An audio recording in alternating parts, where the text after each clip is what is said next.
Well, hello all. Nice cold, crisp morning here in San Francisco, California. A little bit of fog, clear skies from here on out. No rain in the forecast. So in Florida, the manatees are dying at a very quick rate now, and they're not expected to be around much longer if things don't change. The problem is that their food source is being taken away from them because of ever-ending development and the retirees moving down there, and they changing the beach and the flora and putting sediment in the water so that the grasses that the manatees feed on suffocate and die. And with that go the manatees. Just another species that is going extinct because of humans. Let's go up here and do a video. Alright, global warming is spiking in one of the world's coldest places atop the 2-mile thick ice sheet in central Greenland, where new research shows that the first decade of the 2000s was clearly the warmest 10 years on record in at least 1,000 years. They found that for the years 2001 to 2011, the temperature in the study area was 1.5 degrees warmer than the 20th century average. The meltwater from the ice is a big contributor to global sea level rise. The Greenland ice sheet is larger than Alaska, covering about 6,600 square miles and is about 2 miles thick. And if it keeps melting at the current pace, it would rise global sea levels by about 50 centimeters or 20 inches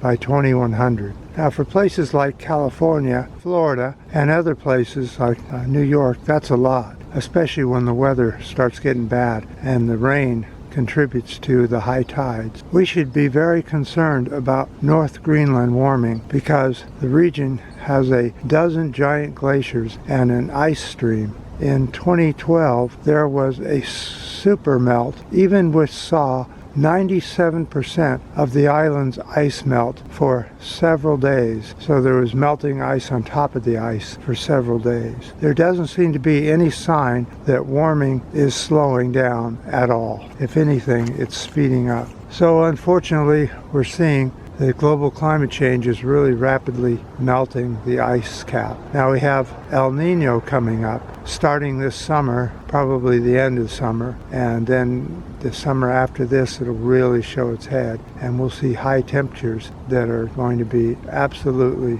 astonishing to the rest of the world. We think we had high temperatures now. Wait until that El Nino kicks in full throttle. And because of the increasing CO2 count year after year after year, it'll be warmer than anything that we've seen before.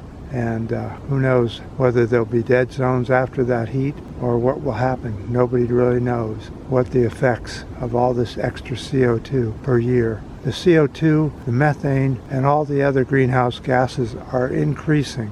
They're not decreasing. So that's another reason that the oceans are warming at record levels and causing problems in the ocean. So unfortunately, I had a tragedy in the family. We had a death, and it came on very quickly and suddenly from a fall. And they hit their head and broke their arm, and 3 days later they're dead.